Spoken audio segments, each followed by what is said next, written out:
Assalamualaikum warahmatullahi wabarakatuh. Alhamdulillahirabbil alamin wa bihi nasta'inu ala umuri dunya waddin.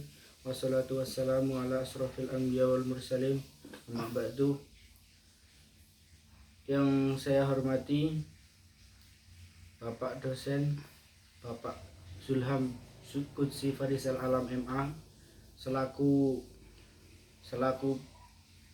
dosen mata kuliah studi kitab syarah hadis, dan teman-teman yang saya hormati.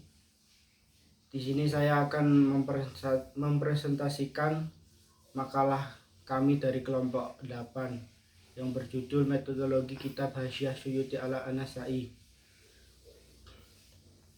Yang pertama, bab 1, pendahuluan latar belakang. Nabi Muhammad adalah pusat perhatian bagi semua umat muslim. Segala perkataan, perbuatan, dan segala sesuatu yang bersumber dari Nabi Muhammad SAW adalah sabda yang sangat dianjurkan untuk diteladani. Semua informasi mengenai hal tersebut telah direkam oleh para sahabat. Rekaman yang mereka miliki tersebut kemudian disebarkan kepada sesama sahabat, murid, dan tabi'in. Penyebaran hadis tersebut terjadi secara turun-temurun dari generasi ke generasi. Banyak sekali ulama hadis yang melakukan kodifikasi terhadap hadis-hadis Nabi Muhammad SAW guna menghindari kemunculan hadis-hadis palsu. Salah satu ulama hadis yang melakukan kegiatan tersebut adalah Imam An-Nasai. Namun pada masa sekarang ini banyak orang yang kurang mengerti terhadap maksud hadis-hadis Nabi Muhammad SAW, dan mereka membutuhkan penjelasan yang lebih rinci mengenai hadis-hadis tersebut. Kitab hadis yang dituliskan Imam An-Nasai itu sendiri banyak sekali ulama yang mensarihinya. Salah satunya ialah As-Suyuti. Kitab syarah yang ditulis As-Suyuti tersebut berjudul Hasyiah Suyuti ala An-Nasai. Dalam makalah ini, penulis akan menjelaskan secara rinci mengenai kitab Hasyiah Suyuti ala An-Nasai, mulai dari biografi penulis, metode pensyarahan. Langsung ke rumusan masalah. Bagaimana biografi As-Suyuti, bagaimana metode pensyarahan dalam kitab Hasyiah Suyuti ala An-Nasai, bagaimana contoh pensyarahan dalam kitab Hasyiah Suyuti An-Nasai. Pembahasan pertama yaitu biografi As-Suyuti. As-Suyuti dilahirkan pada bulan Rajab tahun 849 Hijriah atau 1445 Masehi di Kairo.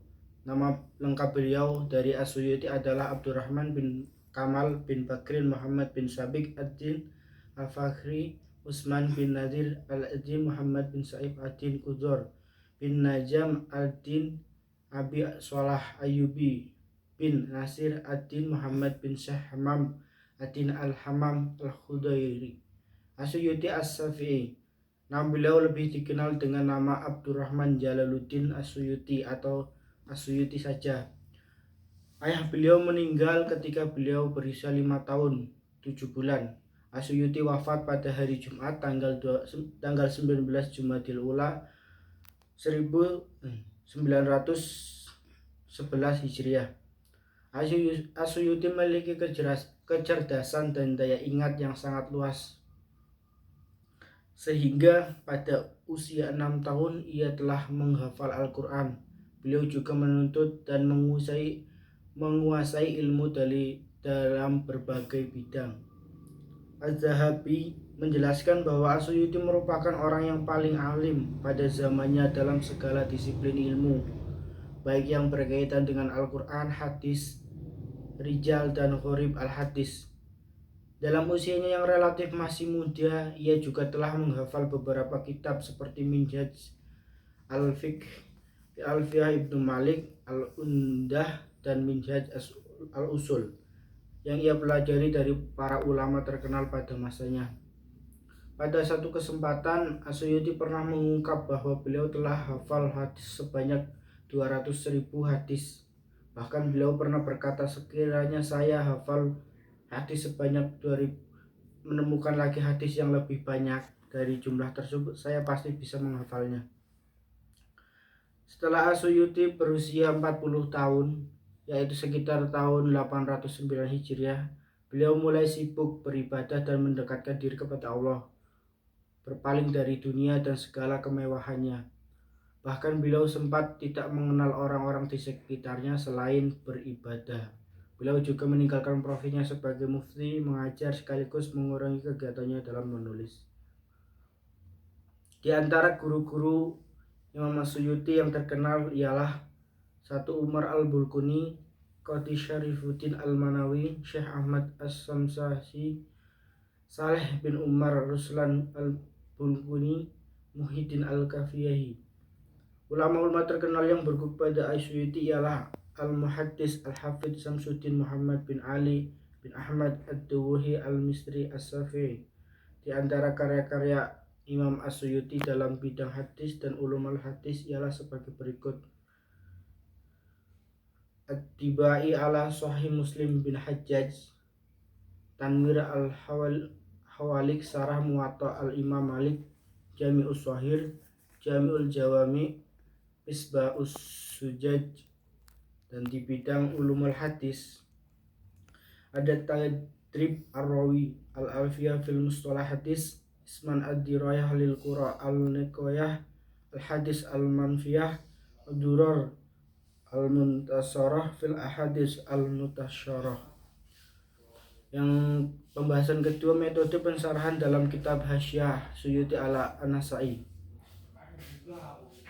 Metode pensarahan kitab Sunan An-Nasai yang dilakukan oleh As-Suyuti yang ditulis dalam kitab Hasyiah Suyuti ala An-Nasai ini adalah: 1. As-Suyuti ketika memberi kata pengantar secara tegas memberi nama kitab Syarah Sunan An-Nasai dengan nama Lil As-Suyuti Ar-Rabbi Zahra ala Ustabi. Dalam mensarahi kitab Sunan An-Nasai, As-Suyuti menggunakan metode tahlili atau menurut Bakir disebut dengan metode tajzi, yaitu satu metode tafsir yang mufasirnya berusaha menjelaskan kandungan ayat-ayat Al-Quran dari berbagai seginya dengan memperhatikan runtutan ayat-ayat Al-Quran sebagaimana tercantum dalam mushaf, sebagaimana yang telah diterangkan oleh As-Suyuti dalam muqaddimah kitab syarahnya. Yang tidak semua riwayat hadis disarai oleh As-Suyuti. Riwayat yang disarai itu dipertimbangkan karena temannya sudah cukup pada riwayat yang lain, hanya saja tidak dalam kasus riwayat yang sama. Yang dalam hadis dalam kitab Hasyiah Suyuti ala Nasai, As-Suyuti menguraikan dimensi sematis, sintaksis, dan gramatikal. Dan dalam kitab Hasyiah Suyuti ala Nasai, As-Suyuti menguraikan aspek sanad dan matan dengan membandingkan riwayat lain dalam kutubus sittah atau kitab yang berhubungan dengan jahr wa ta'dil. As-Suyuti sering menguraikan aspek perbandingan mazhab fikih, walaupun ujung-ujungnya pro kepada pendapat Imam As-Syafi'i atau pendapat Ashab al-Asafiyah. Yang terakhir, As-Suyuti hampir tidak bisa melepaskan dirinya dari pendapat ulama terdahulu. Bahkan seringkali kita mengawali syarahnya, beliau selalu memulai dengan Qala An-Nawawi, Qala Asy-Syafi'i, Qala Al-Baidawi, Qala Ibnu Hajar Asqalani, Qala As-Salabi, dan sebagainya. Di sini terlihat kalau Imam As-Suyuti banyak mengutip pendapat ulama terdahulu.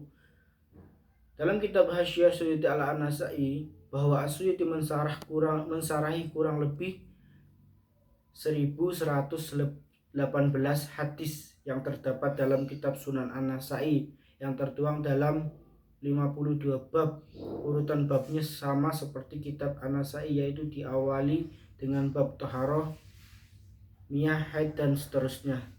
Mengenai hadis-hadis yang tidak diberi sarah, hal ini karena sarahnya telah terwakilkan dalam bahasan tema yang sama. Yang pembahasan ketiga atau yang terakhir, contoh pensarahan dalam kitab Hasyiah Suyuti ala An-Nasai. Ahbarana Humaid bin Mus'adah wa Muhammad bin Abdul ala Yazid wa huwa ibnu Zur'i qala hadasani Abdurrahman bin Abi Atiq qala hadasani Abi qala sami'tu Aisyah qala an Nabiy sallallahu alaihi wasallam qala asawaku madharatan lil qaumi mardatan lirabbi rawahu Nasai. Artinya Humaid dari Humaid bin Mas'adah dan Muhammad bin Abdullah A'la telah mengabarkan kepada kami dari Yazid dan dia adalah Ibnu Zura. Dia berkata Abdurrahman bin Abi Atiq telah menceritakan kepadaku. Dia berkata ayahku telah menceritakan kepadaku. Dia berkata aku mendengar Aisyah dari Nabi SAW. Beliau bersabda siwak itu membersihkan mulut dari dan diridhoi Allah. Mengenai hadis tentang kegunaan siwak di atas, As-Suyuti memberikan penjelasan sebagai siwak itu membersihkan mulut dan diridhoi Allah. An-Nawawi berkata dalam Syarah Al-Mujib dengan memfathahkan mim dan mengkasrohkannya dan dua bahasa tersebut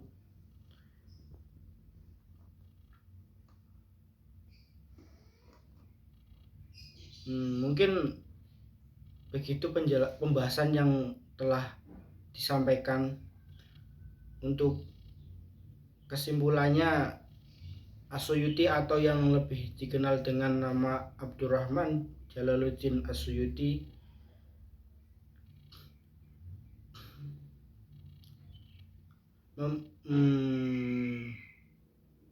mungkin saya cukupkan.